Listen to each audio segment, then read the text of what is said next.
So, the big things for today are intention. Communicate your intention to your team. Yeah. Say what you're trying to do, where you're trying to go.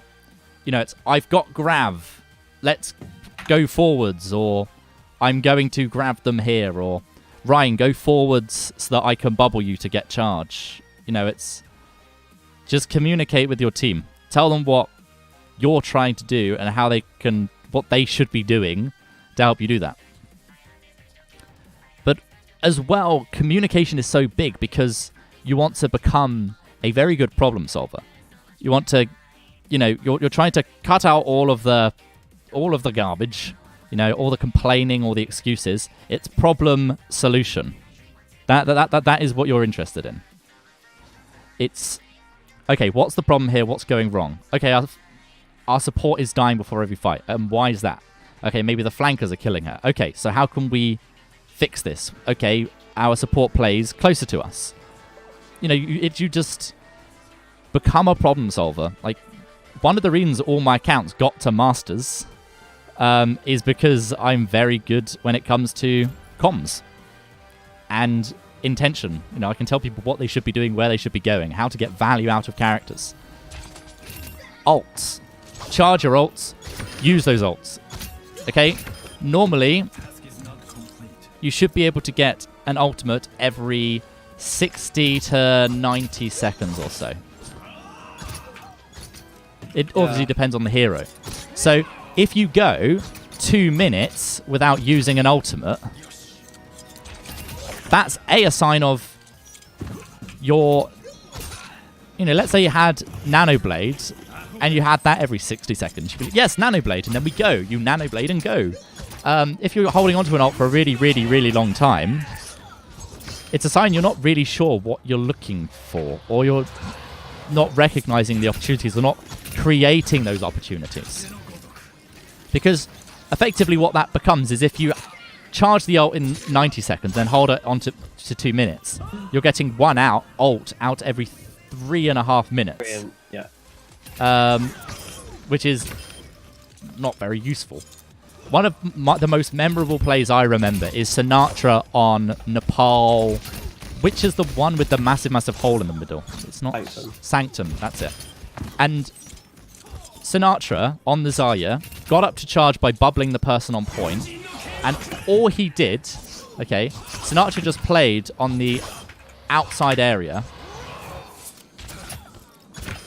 and all he did was he bubbled the person on point, which I believe was a Winston, I think. I can't remember. I just remember Sinatra was just positioned around the edge, just wandering around. And all he was doing was just right-click, right-click, right-click. And because the enemies were grouped up on point, Sinatra charged a grav in, I think it was probably under 30 seconds. And this was before the first cap had even happened.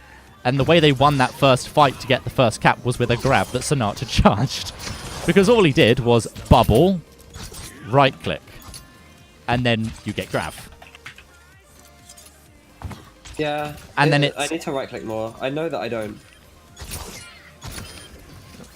You also need to get up to charge, because I'm going to now just brutalize all the numbers to make the matter really easy.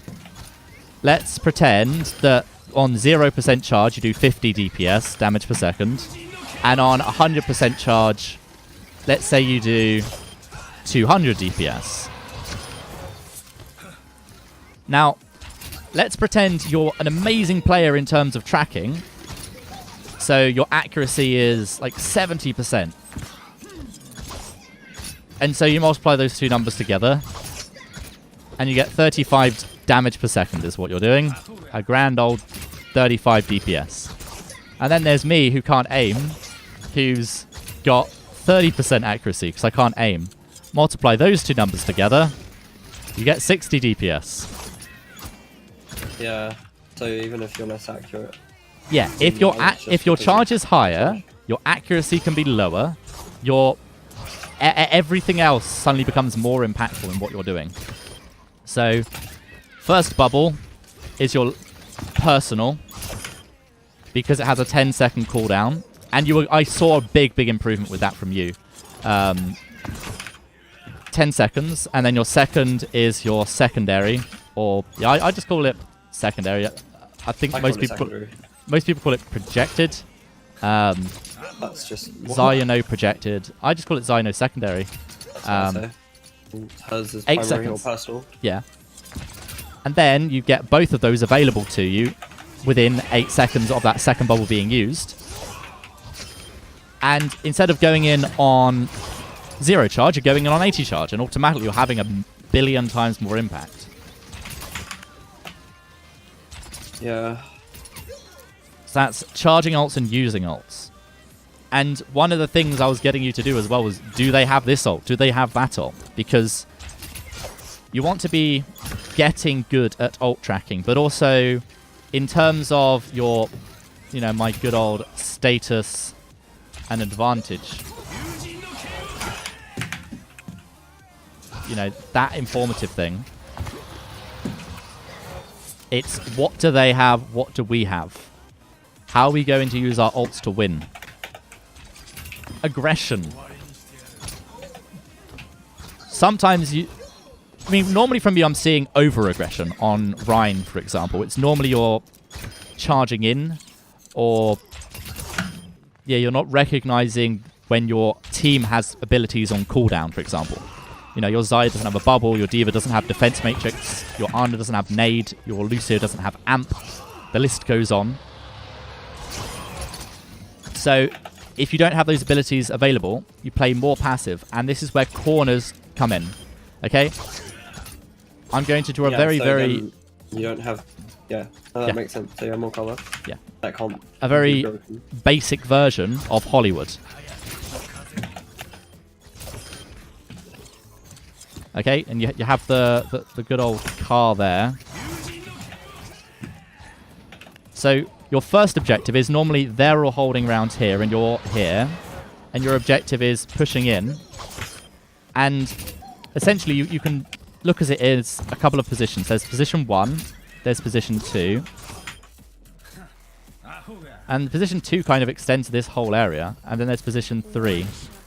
And then there's position 4 all the way back here. And what happens is you have the attackers are in position 1 and the defenders are in position 2. And then what you do is you push the defenders to point, and then you as the attackers take position 2. And then you're trying to push them off of point, and they might fall back to position 4. So you as the attackers are on point, or you're both fighting on point. But if they need to fall back, the defenders fall back to position 4, and you as the attackers fall back to position 2. If you need to wait for cooldowns, if your health is low, you go back around the corner, because at this position here, I'm actually going to draw 2 sub-positions. I'm going to call this position A, and then this one's position B. It's very difficult to draw a very... I'll just do a big B. There we go. If you are at position A, you are as close as you can be to your team on point. You're as close as you can be while still being behind cover. If you're all the way back here, you've then got this really long walk to make to get back into the fight. At the same time, if you exist at this corner, there's almost this... From every corner you can draw a diagonal line, and this part is pretty much your space, and then the other side there is their space. And it's this tug of war over this space. You go, haha, look, I've got this, trying to push around the corner, and then they push you back. And one team wins when this black line goes beyond 90 degrees. Right, okay. So if the defending team managed to retake all of this space here, like this, obviously you'll be seeing it in 10 seconds time. If they take all of that space, you can see that you no longer have a corner to protect yourself. Yeah. And the same applies. If your team, this other 90-degree line, if your team, I'll just use this even bigger thing, if your team takes all that space, then them on point, suddenly they don't have the corner. Yeah. It's why at every corner there is this invisible diagonal black line. And this is why you want to maintain this corner. Because it gives you that space. Because if you hold, for example, further back, if you hold at position B, all the way back here, for example, what that allows... I'll just circle position B. What that allows is it makes it really, really, really easy for them to take this corner from you. And then kill you. So the closer you are to that corner, the harder it is for them to push around that corner. And additionally, the closer you are to that corner, the easier it is for you to then retake the corner. Or just take the corner in general. So what Reinhardt's and all main tanks need to realize is that your objective is not going from here, which is, you know, you're going from outside the choke point in one, you know, all the way to point. It's not like do or die. If you secure a corner as you go along, you've given yourself a point to fall back to. And I'll do another example, but with King's Row. And how you can use the statue as cover on the attacker's side. So you have statue. You have first choke point. You have hotel. And then you have the yellow, which is point. I'm going to use yellow for point this time.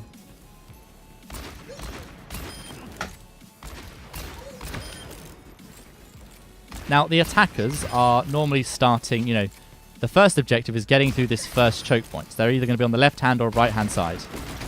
And what some teams might try to do is go all the way to point. And if they think they're losing that fight, will go all the way back and just give all that space for free. However, the first bit of cover is this. That you can draw a line. You know, at this point, let's say the attackers are in this position here. The defenders can't... That space there belongs to those people. Because you can draw a line that goes like that and like that. So they own this space and that space. Again, it's just... A circle is just a curved corner. Yeah.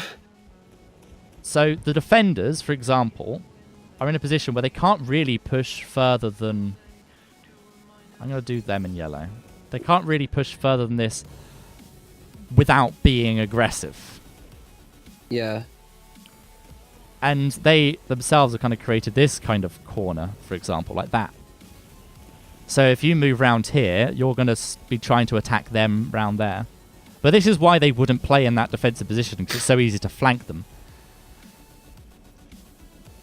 So if you move from choke to behind statue, you've given yourself a big, big area to work from. And if you think from the perspective of your DPS and supports, and even your off-tank, they have so much more space to work with. Rather than this really, really narrow, limited choke, they have so much more space to work with. They have the option of going on high ground if they want to.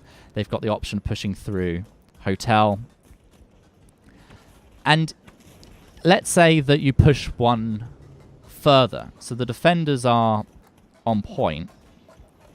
And there is a corner. There is a corner. I'll draw the black line for the corner. So this is currently owned by the defenders.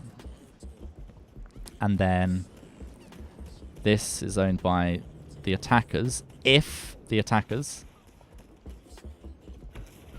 go from this position to this position. So the attackers might move in, and their first objective is taking this corner. And they're fighting around this corner.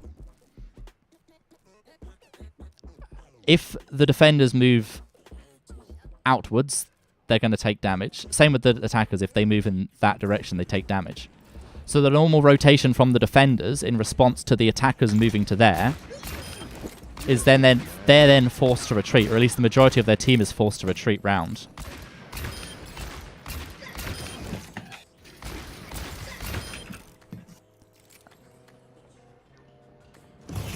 So some Rhines might move in and then move all the way back because they're taking damage. Or you can use... I forget that I have other colours available all the time. You know, you have 1, 2, 3.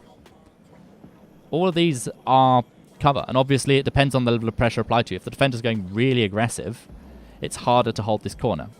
Like, it's also in order of ease to hold. But the point is, a lot of people just give ground for free, for no reason. There's no pressure being applied to them. Like, they might try and move to point, for example, and then just go, oh, it's a lost cause, back out, and go all the way back. Why not just continue to hold that position on statue? You've got your spawn advantage.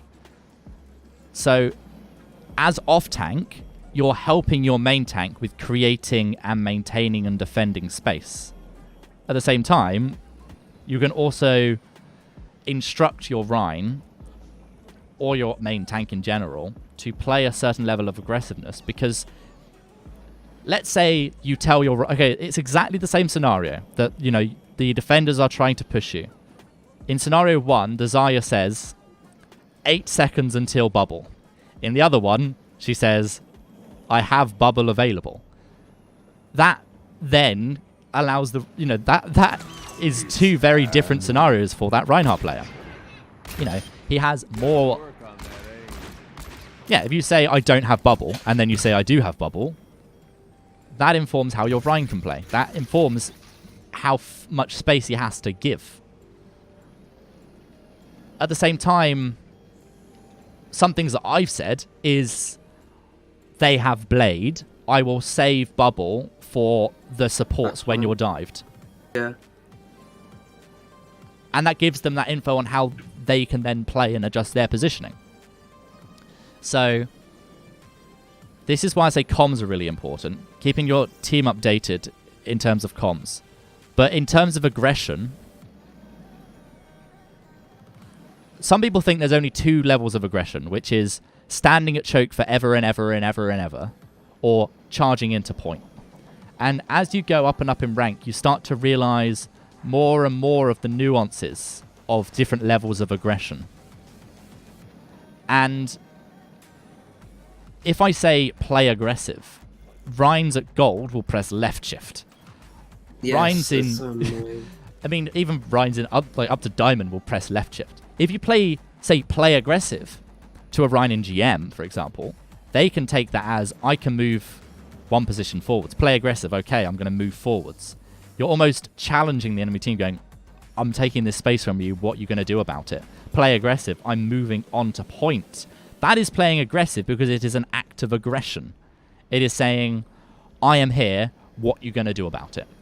It is aggressive because it's basically saying, I've taken my action, your turn to decide what you're going to do. Are you going to confront me or are you going to back off? That's why it's aggressive. It's, I am going to keep pressing W until you do something that prevents me from pressing W. And at the same time, it's recognizing when you can be aggressive and when you can't be aggressive. It's, you can stay here in this, you can stay here for some time, and then it's, right, we actually do need to back out. So when there's an Ana and a Lucio and a Ana and, you know, Lucio, Ana and a Rhine in a room, it's, we can take this fight. We can win this. We can win this 5v3. We're going in and we're killing these people. Let's go in. And that's where decisiveness comes in. So decide what you're going to do. We are going here. We are doing this. We are targeting this person. We're using this ability. Be decisive. Direct your team. Yeah. You know, we are using these ults this fight. Or save beat for their graph. Don't use beat except for graph, for example. And it all comes down to intention, because it's not just your intention. It's also your intention for the team. It's, I want to go here. I want our team to go here. I want us to do this and do that. So it's all linked. I think all of these things all go into making you a better tank. And main tank is a lot of game sense and reading the situation. Off tank, there's so many transferable skills, but there's mechanics as well. And there are three big mechanics, which I can sum up very, very easily. So with D.Va, it is Matrix. Okay? the more value you can get out of Matrix, the better a diva you are. With Hog, it's probably a hook. You know, if you can land those really important hooks onto ulting Genjis, onto Tracers that are dashing, you're a better Roadhog. And with Zarya, it's bubbles, but also aim. Yeah, and that's also the reason I put those two down is that's one of the things linking all three as well. Aim. Okay? You can be a great Rhine and can't aim. You can be a great Winston and have dreadful aim. You can be a great Orisa and not really be able to aim. However, on Diva you need to aim, tracking. Zarya you need to aim, tracking. And Hog is more flicking. Yeah. So it's aim plus Matrix, aim plus hook, and aim plus bubbles is how, you know, if you're... Let's say you had an aimbot on Zarya, that's half the puzzle. If you're really good at bubbles, and obviously ult usage comes into it as well. But those are the two big things. You know, you could have someone that was, you know, really good with grabs, but if you can't use bubbles to get charged, you can't use bubbles to save people, if you can't use bubbles effectively... With Diva, Defense Matrix. Level 1 is Defense Matrixing Fire Strikes. Level 2 is Defense Matrixing things like, you know, maybe sleeps or nades that have more of a travel time. And then the highest level of Diva play is Matrixing Graphs. Obviously, other things also fit into those categories, but those are how you can divide it up. There's slow-moving projectiles. There's fast-moving projectiles. You know, it's really easy to defense matrix a random Pharaoh rocket or a barrage or a Reaper ult. Those are really easy to defense matrix. If you're defense matrixing sleeps or nades or dynamites, which are harder to see, or Hanzo particular arrows, if you're like able to defense matrix a Hanzo arrow that would have killed a teammate, for example, intentionally, like you can do all of these things accidentally. And that's how you might get like a, oh wow, I randomly ate the grav. That's a big play. Or, oh wow, I accidentally environmentally killed someone with hook. Or, oh, I bubbled and then that meant that our Rhine didn't, like I used a personal bubble and it blocked their shatter. You can do all these things accidentally. That's why I really like Zarya. Because whenever I'm playing against Rhines, I've got quite a good reaction time. Like, majority of the time, and you just like literally bubble yourself the second you see the shatter or hear the shatter, and as it's instant, you don't go down. So the reason I've deliberately scribbled over the top of all these other things is all these other little things are